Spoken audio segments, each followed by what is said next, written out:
This is Democracy, a podcast about the people of the United States. A podcast about citizenship, about engaging with politics and the world around you.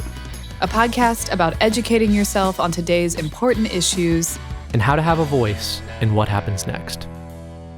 Welcome to our new episode of This is Democracy. Today we're going to revisit the terrible Russian invasion and war in Ukraine.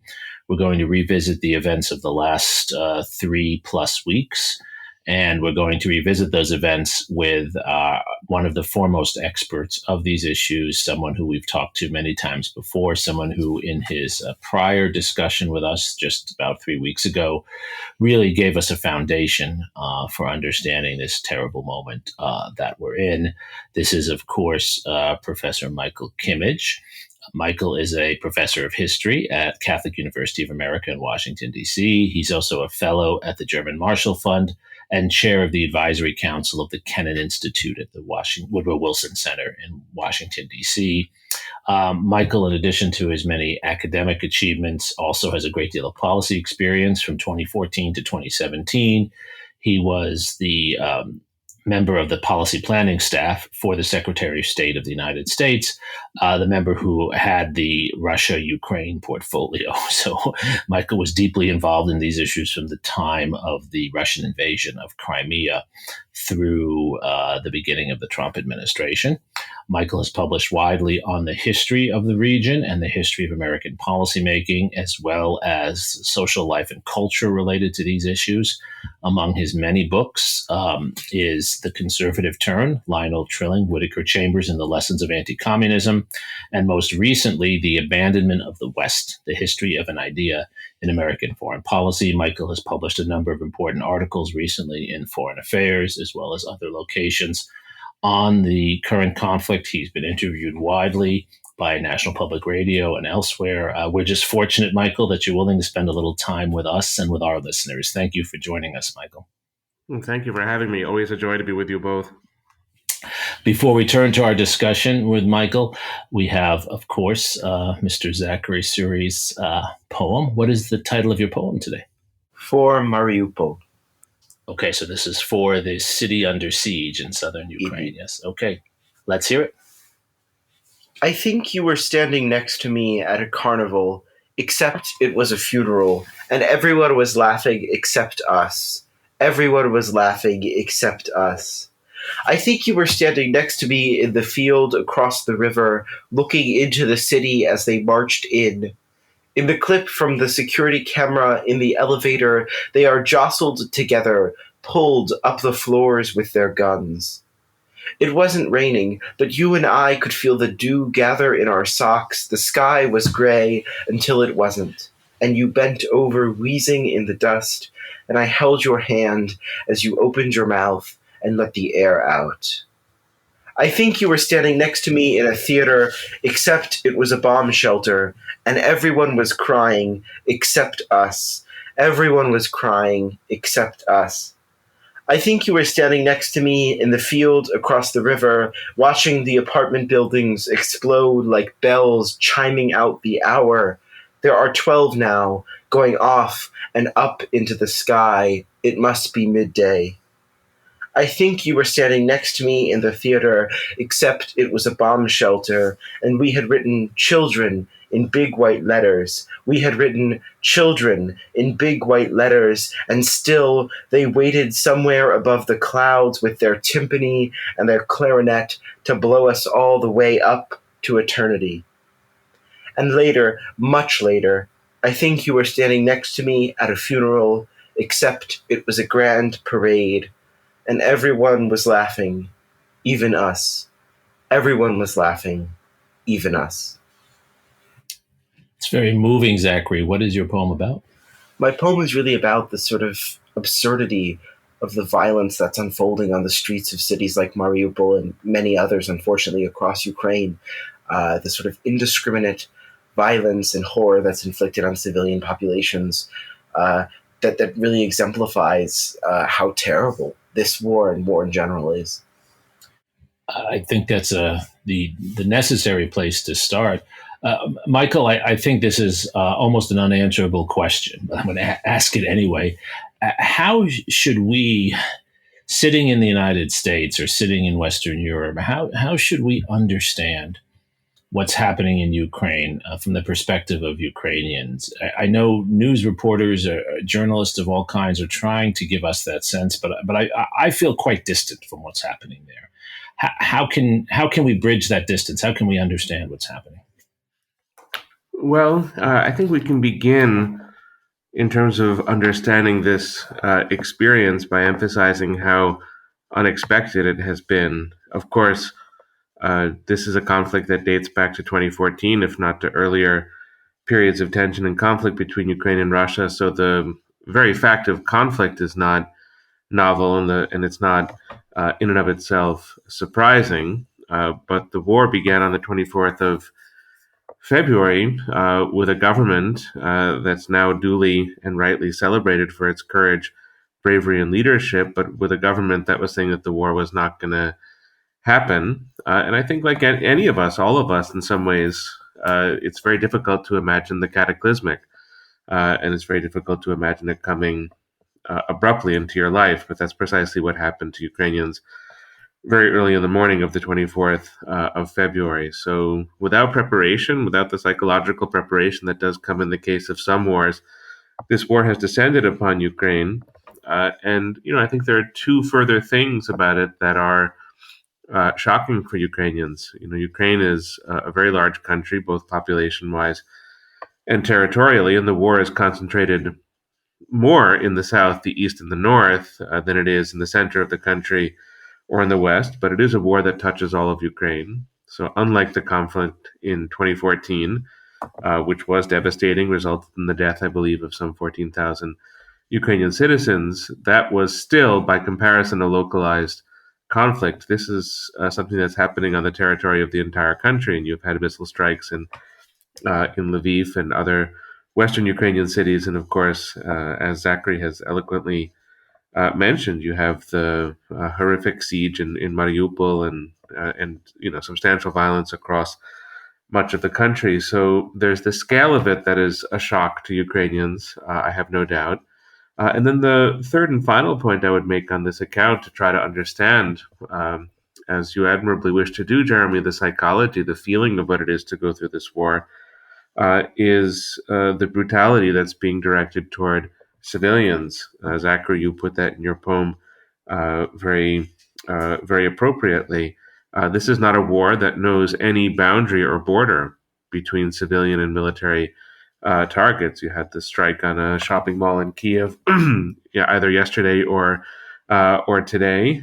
You had, as Zachary notes, the bombing of the theater in Mariupol, and countless other atrocities and humanitarian disasters that have directly affected the lives of Ukrainians in every respect. And the final point that we could make, and I know that everybody is aware of this, but is the number, I believe, is between 8 and 10 million now of displaced peoples, internally displaced people, and of refugees. And that's, of course, a suffering that's a consequence of this war that is being felt very acutely across the country and at the moment throughout Europe. I think one of the difficult things to understand is the seeming paradox between the profound personal suffering of Ukrainians that we're seeing, and Zachary referred to this as well, the bombing of facilities that have children in them, for example. And at the same time, what seems like the incredibly stout, courageous resistance of Ukrainians. So they're suffering and resisting at the same time. And it seems to me our mind wants us to go in one direction or the other in understanding this. How do you understand the connection between those two, Michael? Well, I think that we might want to begin here with the Russian war aims, and they began, as we discussed in an earlier version of this program. They began with a very unrealistic assumption that in short order, through lightning strikes and through intimidation, that the government could be toppled in Ukraine, and that Putin and the Kremlin would be able to install a puppet, partition the country, or perhaps redesign the whole thing politically with a quick military invasion. That was a foolish military plan, and it's been shown as such on the battlefield. But of course, Putin being Putin, he hasn't given up, and he hasn't recalibrated and backtracked in a fundamental way. He's still trying to achieve his political aims through military means in Ukraine. But now his goal, in the agony of the Russian war effort, is to break the back of the Ukrainian people. And so the strikes on civilians, we might want to question the word indiscriminate. They correspond to a kind of political and military logic. They are meant to instill fear. They are meant to instill despair.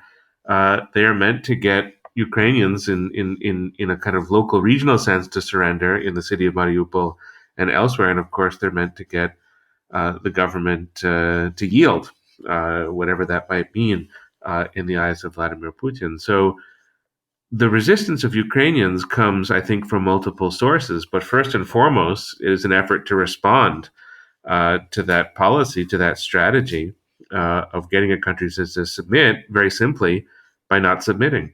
And it's as much a psychological message to Russia as the intimidation is a psychological message to Ukraine. So that's one very important aspect. The other is that when you see those parts of Ukraine that so far have been occupied by Russian forces, it is clear, it is apparent that those people living under the occupation have absolutely no desire to live under occupation and will resist. So even after the battles in a local sense have been fought and won by the Russian military, they will resist the political outcome of occupation. So there's a desire, of course, to see the war won or sort of managed on the Ukrainian side, and for that, resilience and fighting back and resistance is crucial. And then there is the appalling political prospect of living as a kind of Russian colony under Russian dominion, and that's not a fiction at the moment or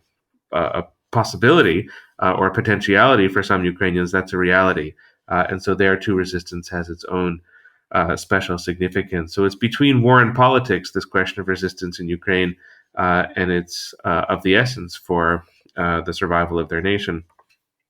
So, in part inspired by the Ukrainian resistance, we've seen, in many ways at least, an incredible symbolic show of solidarity from many Western countries. I mean, if you go around any major city in the United States, you'll see countless Ukrainian flags. To what extent has the support of the West been material in this conflict and actually made a difference for the Ukrainians? Well, there is a time and a place to be critical of Western policy, and it's a discussion that we could have. We could have it this evening, or we could set aside another time to do it and go back to 2014 and look at the mistakes that were made, and there were many. And there are ways in which the West did the wrong thing, and there are the ways in which the West did at times too much, and there are many ways in which the West did too little. That is necessary. This is not a moment for self-congratulation. When you see a war of this kind, there should be introspection and self-criticism on the part of the U.S. And of the West. How did we get to this point? How did we get here? That's a necessary question to ask.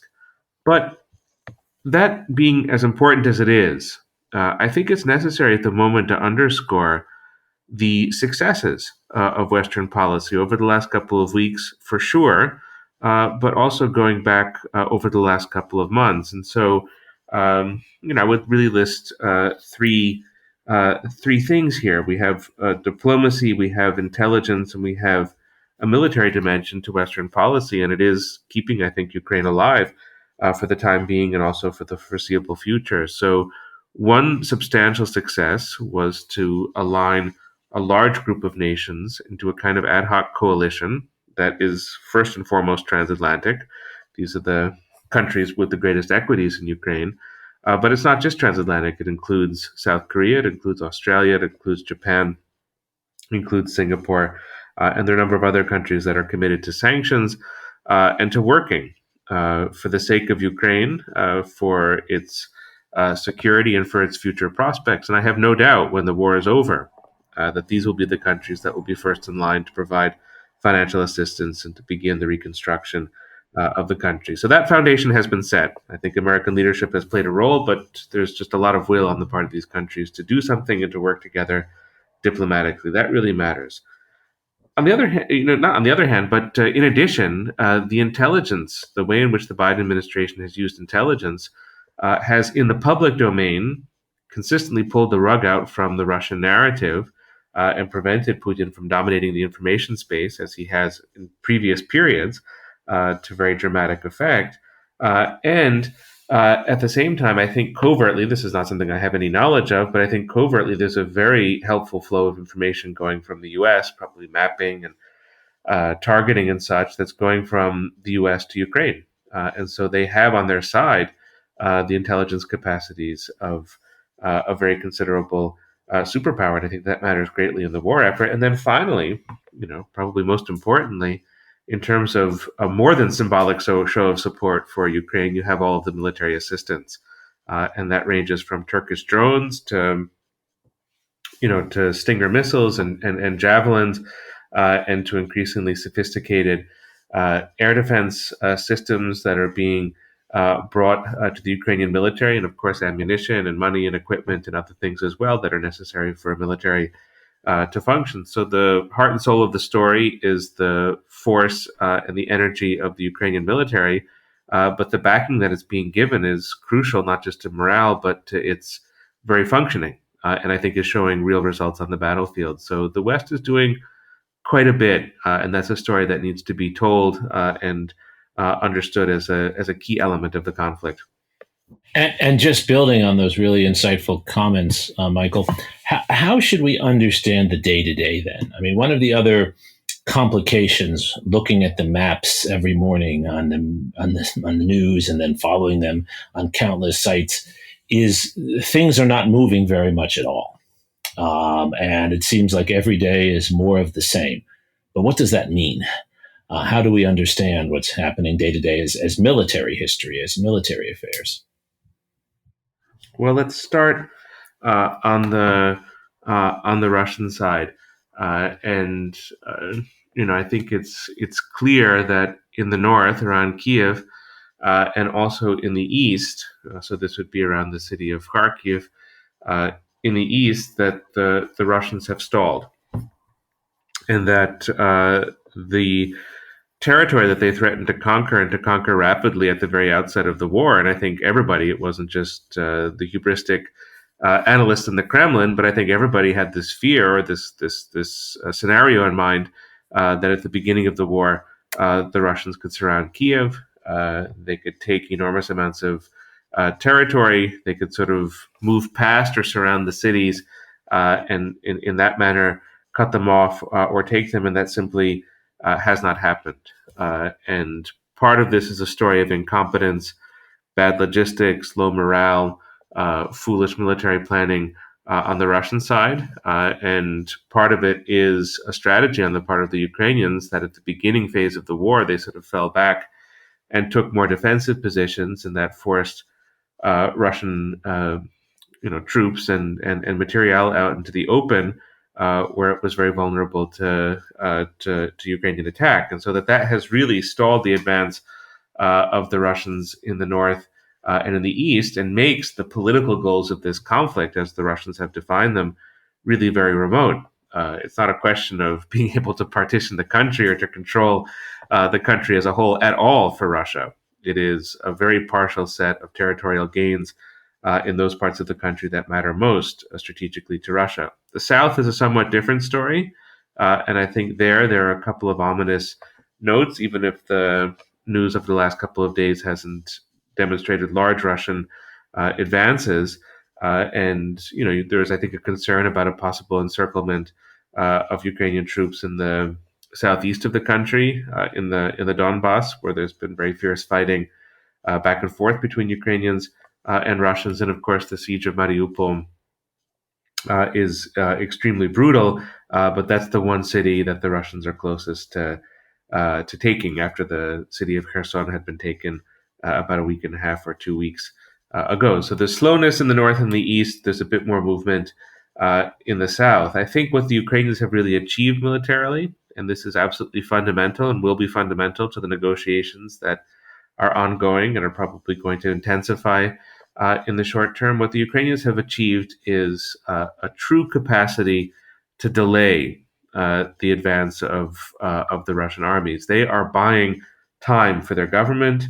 They're buying time for the defense of Kiev, for the positioning of troops and booby traps and all kinds of things that are going to make it a very difficult city for the Russians to take. And each day that the war passes for Russia, there's great expense. There's very considerable casualties and deaths on the Russian side. And the politics, I don't think Putin is anywhere near being toppled or being even resisted that much on the Russian side. But each day that this war ticks on, it becomes costlier and more difficult to sustain for Russia. So, Jeremy, you know very well the history of Vietnam and the question of time and how time played ultimately into the hands of the North Vietnamese. I wonder if there's not a similar dynamic at work in the territory of Ukraine at the moment. And you mentioned the sort of potentiality, the possibility of a sort of homegrown resistance to Putin within Russia. How should we understand the role of the Russian people themselves in this story? I mean, there are stories of probably not ordinary Russians, but prominent anti-Putin Russians moving abroad to avoid the sort of repression, the intensified repression at home. How should we understand that space? Yes, that's a very significant story. It's in the tens of thousands now of Russians who have left for Turkey or for Europe, or in some cases to Central Asia or to the South Caucasus. And this is very substantial brain drain. These are more educated, more skilled Russians who have the ability to leave and don't like what they see at the moment in Russia. And this is certainly a loss for the country. I think Putin's attitude may be good riddance to these people. It's really very possible, but for the country at large, it's certainly a very negative development. There were protests at the very beginning of the war. I don't know if they've exactly petered out, or if the repression has gotten to the protesters. But I haven't seen too much evidence of a protest movement in the last week or 10 days. There's a very complex dialogue going on social media within Russia and outside of Russia, where different views are being aired. I think we all saw the newscast where a member of the First Channel enacted a very interesting gesture of protest about the mendacity and manipulativeness of Russian media. And I think all of that is ongoing, but I wouldn't want to be too optimistic in the short term about the prospects of resistance in Russia. What Putin has shown over the course of the war, still a little bit less than a month old, this particular war, is that he is very willing, perhaps even eager, to enact very, very stringent structures of repression. And so you had the banning of Facebook today, for example, and that's of a piece with a lot of persecution of independent media in Russia. I think it's really possible to say that there's not, officially speaking, formally speaking, independent media left in Russia. And then we've seen many cases of intimidation, legal intimidation, physical intimidation of people who are protesting. Even to use the word war now is sort of publicly unacceptable. And I think that there is a climate of fear that's developing, that if you say the wrong thing, something bad could happen to you. I don't know how much longer Putin can continue turning the screws of repression, but if it becomes a question for Putin of turning Russia into North Korea or losing the war, I have no doubt that he will attempt to turn Russia into North Korea. Sounds very bleak. It feels very bleak, but that feels to me like the tunnel that we're looking down at the moment. And so you don't see a way in which Putin would retreat. You don't see that as a prospect. I think if we use the word retreat, no. I think he is, and maybe I didn't make the point emphatically enough in the military discussion that we were having a moment ago. I think he's really losing this war, and I think he's losing it on the one hand politically, in an almost absolute sense. I just think that his political objectives are receding now beyond the horizon. In fact, the very thing he was trying to prevent, a sort of Western-oriented, unified Ukraine, is the very thing that he's creating by the war. So it's a mathematically counterproductive endeavor on Putin's side. And I also think that he's losing the war itself, not just the politics of the war, but the war. And that's a loss that will take a long time to play out, but will, I think, be the almost inevitable result of the planning and the kind of strategy that Putin developed for the war. But I also don't think that he is going to retreat or allow that word to be applied to whatever he does in Ukraine. He does have lots of military firepower that he can bring in to this conflict. God forbid he does it, but it's not unthinkable that he could use biological, chemical, or nuclear weapons. And of course, the Russian Air Force is sizable, and there are lots of ways in which he could just continue applying pressure. So the question is, when the continuing to apply pressure becomes less valuable, less profitable for Putin than cutting his losses and trying to come to some kind of accommodation. There is a very intricate diplomatic dance going on now between Ukraine and Russia, between Zelensky and Putin. And as I see it, trying to be as rational as possible in a situation that feels pretty irrational. But as I see it, I think there are incentives on both sides to come to the table. And if Putin can emerge from this with a win, with what he can call a win, he has a lot of reasons to try to cut his losses militarily, politically, and economically. And it will just be up to Zelensky, really, how much he's willing and able to compromise. But that's, I think, how it ends, not in an explicit retreat, but in some accommodation that both sides can accept. And I'm not convinced that this is impossible. It does seem that it's harder every day, though, Michael, right? I mean, as you say, the Ukrainians every day have time on their side. If they can hold back the Russians, they're able to, in a sense, acquire more battlefield strength each day. And it seems the source of Ukrainian strength is their unity and their commitment to resist Russia. So that would seem to make it nearly impossible for Zelensky to cede any territory to Putin, right? I suppose that's correct, but I think that it's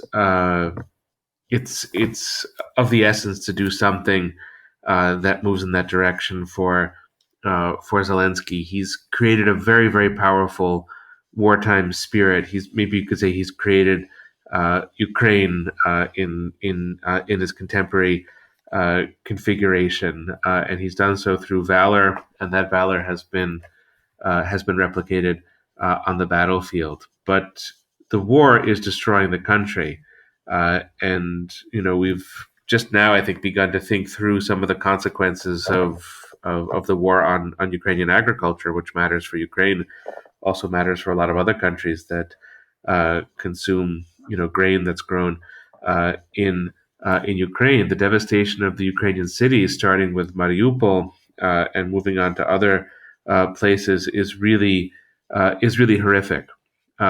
And there becomes a kind of human incentive on Zelensky's side to try to put an end to it. And he has to be aware. He has to know. All of us have to know that on the battlefield alone is not going to be where Ukraine triumphs. It's going to have to be some combination of the assistance that the West is providing, the achievements that they've made militarily, and very deft diplomacy. I agree with you, Jeremy. I don't see a formula for how it's done.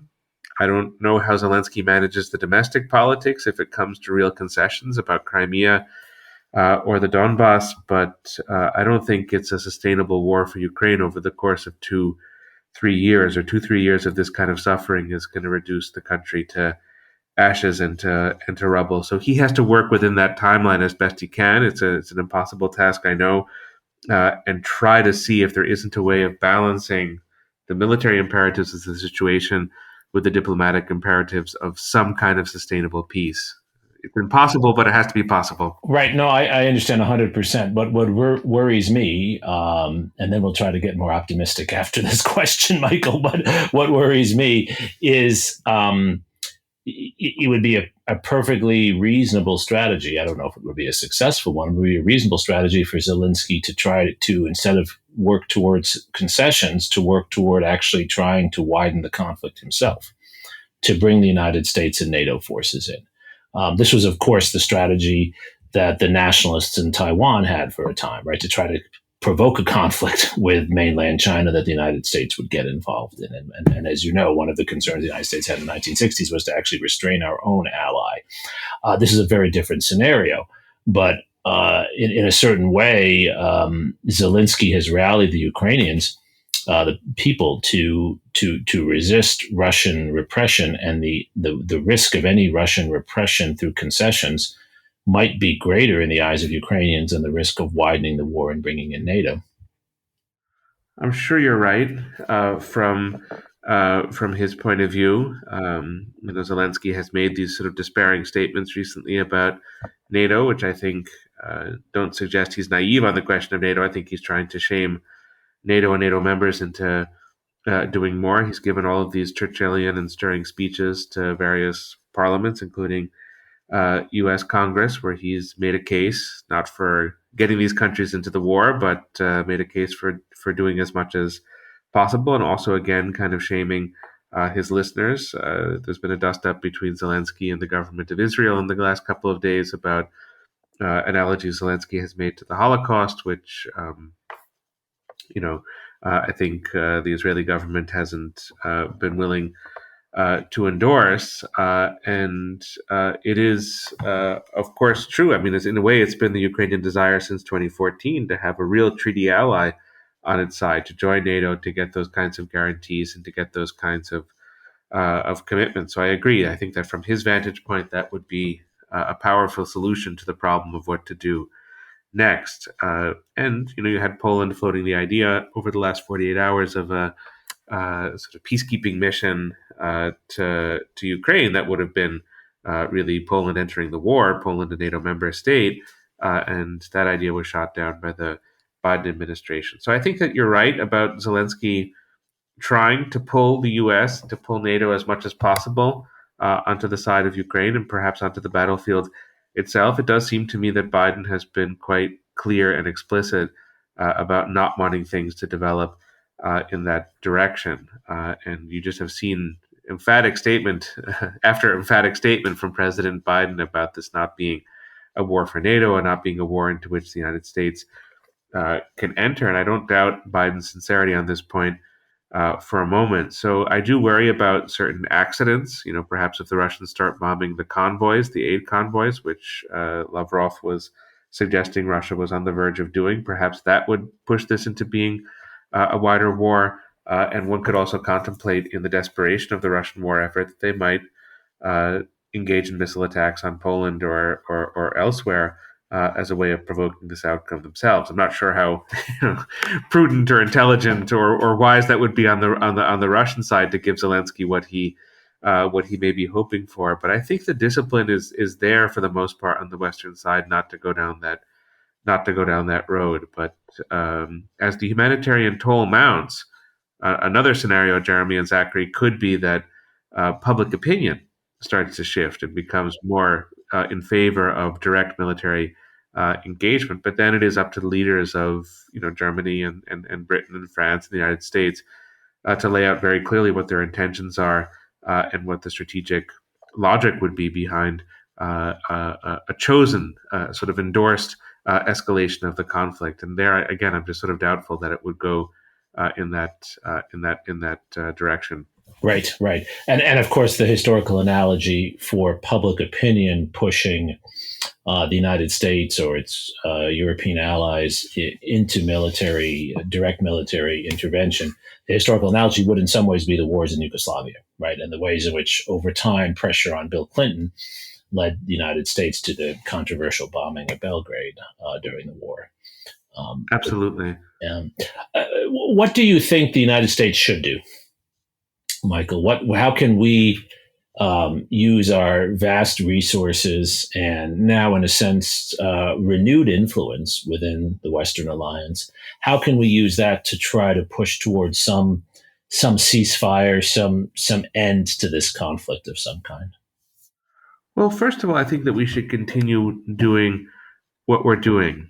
I think that in an era of social media where the images coming to us are so horrific and so disturbing, that it creates, certainly in me, and I know in many people around me, a desire to see an end put to all of this as quickly as possible, as absolutely as possible.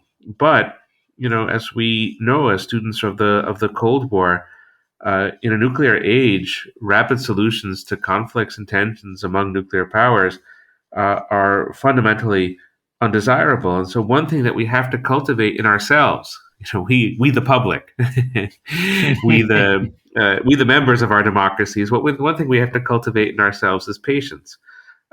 And we've set in motion very, very robust sanctions vis-a-vis Russia that will have a real effect, but it's not going to be overnight. We have to have the patience to see that out. If it is a war of attrition and a matter of Ukraine holding out against Russia, then there too, patience and time is going to be very important. All of the diplomatic efforts are to the good. All of the military assistance to Ukraine is to the good. All of the political speeches and the political support and the solidarity is to the good. And let's have a certain confidence that having marshaled this very considerable array of forces in favor of Ukraine, that it's going to really have an effect.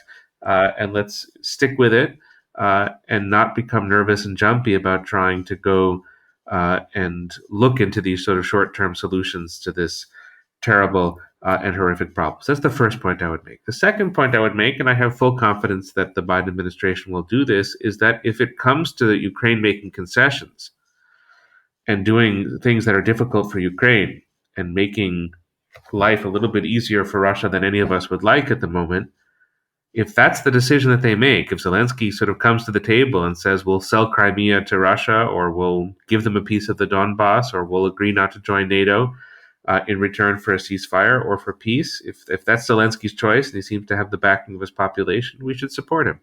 We should give them really a lot of leeway when it comes to the diplomacy. And if they're not comfortable making those choices and want to stick out and maintain as much of their independence and sovereignty and autonomy as possible, we should support them there. So we should really read them, read what they're up to diplomatically and politically, and we should give them a wide berth and maintain that support. And then very finally, the sort of third point, when it comes to the diplomacy, I think it's clear who the major actors are in this diplomatic ad hoc coalition. But let's see if there aren't, through subtle processes of persuasion, negotiation, and diplomacy, let's see if there aren't some interesting ways of widening this coalition. I think that there may be opportunities with China in this regard. I really don't think that China likes this war. It's not going to give the United States, an extra inch when it comes to American leadership.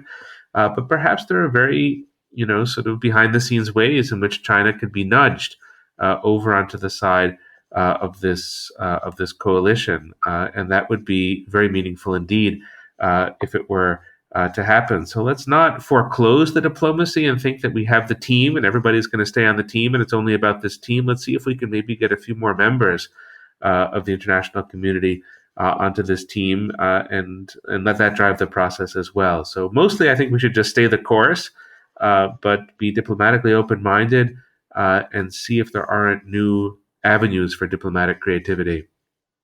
What about a sort of Kissingerian shuttle diplomacy, sending Secretary of State Blinken or some other envoy to meet with Putin and then meet with Zelensky and try to work out some deal on the model of course, of what Kissinger did after the 1973 war in the Middle East?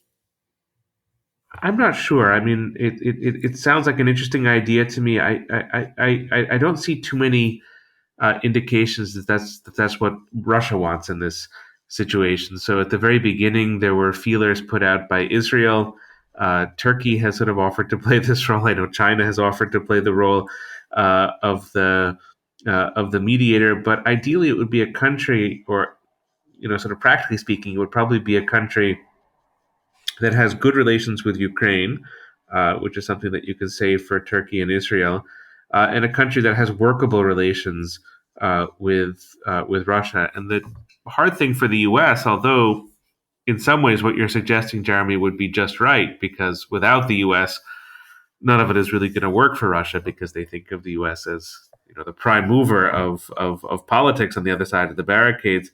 But I just wonder if the U.S. Can manage it, because the U.S. is so much on the side of Ukraine in this conflict. So maybe better to outsource in this case the diplomacy to another power. We could sort of go back in time and think of Teddy Roosevelt in 1905 trying to get out of the summer heat from Washington, D.C. and taking things up to Portsmouth, New Hampshire, Right. And helping to resolve or really resolving the military conflict between Japan and Russia. And that was, the United States, a kind of parvenu power on the periphery of the international system that could play the role of mediator. And probably it's a country like that that could accomplish more than the U.S. could at the moment diplomatically. No, that makes a lot of sense. And the Russo-Japanese War is such a good analogy, because that was also a long, very deadly, brutal conflict that really ended in a stalemate, as in fact most wars do, right, Michael? I mean, that's part of the issue here, right? We have this image of one side attaining victory, but most wars end with the messiness, the stalemate, the chaos that Karl von Clausewitz and others describe. Yes, I think that this one is almost destined to end in a stalemate. Maybe we could have entertained the thought in the first week of the war that Russia would achieve an outright victory. That looks very remote to me, and Ukraine is not going to be able to expel the Russian military from its territory, or at least not all of the Russian military from its territory. So a stalemate is almost inevitable. We could also add, just to go back to your previous question, we could also add Finland to the list as a country that might be able to go in between Ukraine and Russia. Sure. Zachary, I know you've been following these events closely, as have many of your peers. I know that it's been emotional for you also, as it has been for many of your peers. Listening to Michael's descriptions of what's happening, are you drawn to some hope here? Do you think this is a topic where your generation can maybe draw some lessons and improve, or are we sort of going back in the sense of back to the worst of the past here?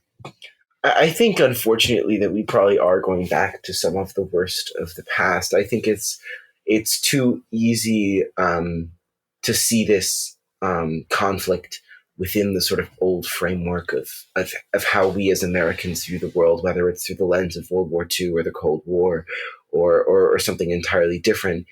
And I think part of the problem is that we don't understand the new tools that are available to us, the new tools that our government, that other governments allied with our government are using are leveraging to help the Ukrainians in this conflict. And I think we also have, as a country, a very poor understanding of the power of diplomacy.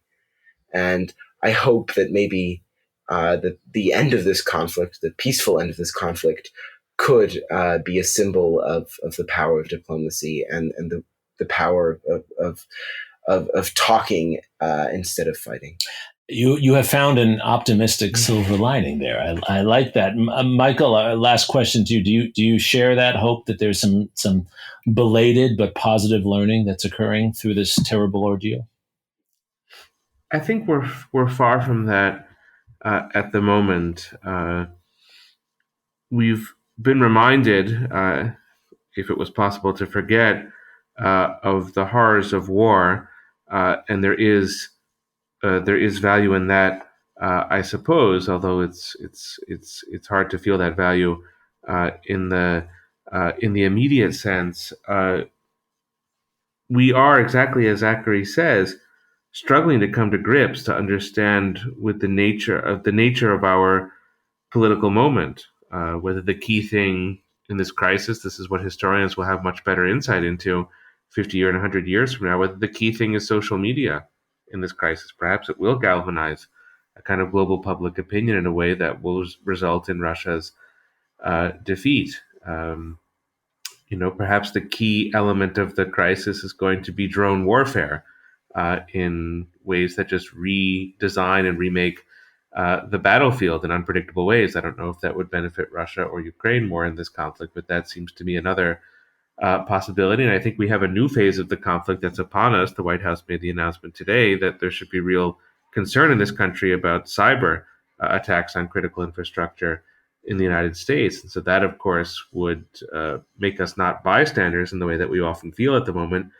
but might make us in very unpleasant ways participants in this new kind of war. If that would be the case, a Russian cyber attack on the United States, we would be in a new world. There have been cyber attacks before, but not directly between nuclear power. So perhaps that will be the key component. It's unpredictable, but let's end on a note of optimism, because that's, I think, always worth doing. And if there are new circumstances to this war, which does certainly seem to be the case, technologically, militarily, and to a degree politically, then there should be a new kind of diplomacy. And we can learn the lessons of the past of how much diplomacy can achieve and in what manner, but perhaps a new style of diplomacy may emerge from this, a new kind of multilateralism that may be there when the dust settles and the conflict starts to get resolved, or new ways of aligning strategic objectives with diplomatic engagement. I'm sure the old formulas of the kind that you explored in your edited volume, Jeremy, on how diplomacy succeeds, I think those old formulas are going to all apply. But my guess is that the style may have to be new. So new wars always bring new realities, and with the new reality of this war may come a new kind of diplomacy. And to those who are able to get there, I just wish them Godspeed. Yes, I think it's such a good note to close on, because one of the inspiring parts of this conflict is certainly seeing, and you've been eloquent about this, Michael, how Zelensky and others have rallied people to a very difficult fight, and rallied people at home and abroad, rallied members of Congress. Who would have imagined, both parties would sit together and watch on a movie screen, or what looked like a movie screen, the president of Russia, the president of Ukraine, rallying them to a cause. So there is a publicness to this diplomacy that is mediated by technology in new ways and appealing to people in new ways. And I think that's certainly something that all of us can learn from and find some hope from, right? Technology can be a source of demagoguery, but also a source of democratic inspiration, perhaps.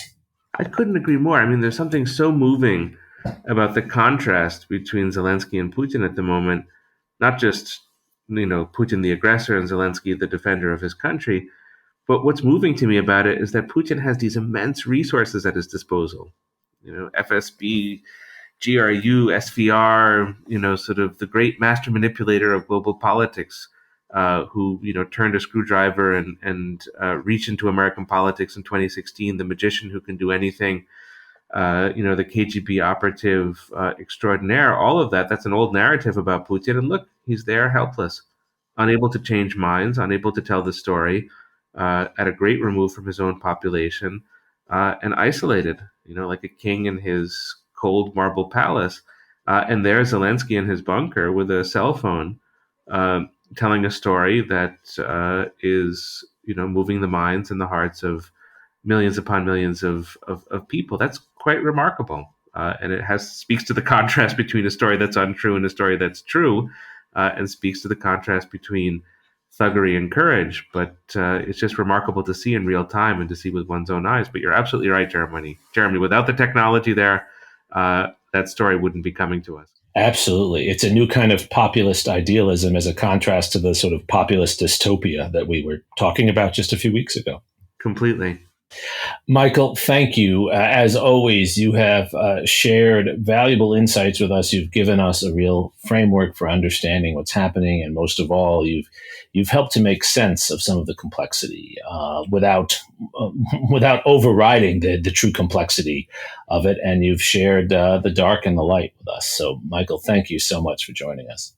Well, Zachary and Jeremy, thank you again for the invitation. Zachary, thank you for your beautiful and heartfelt poem, and I very much look forward to our next conversation. And we'll hope that long-suffering Ukraine is in a better place the next time we speak. Well, I'm looking forward to the conversation when we reach some denouement, some happy denouement, we hope. And you can say you predicted it all along. Even if you didn't, it's okay. Just say you predicted it all along. Right? Zachary, thank you for your poem. As Michael said, you really brought part of the war home to us with your poetry today. And thank you most of all to our loyal listeners for joining us for this episode of This Is Democracy. This podcast is produced by the Liberal Arts ITS Development Studio and the College of Liberal Arts at the University of Texas at Austin. The music in this episode was written and recorded by Harris Codini. Stay tuned for a new episode every week. You can find This Is Democracy on Apple Podcasts, Spotify, and Stitcher. See you next time.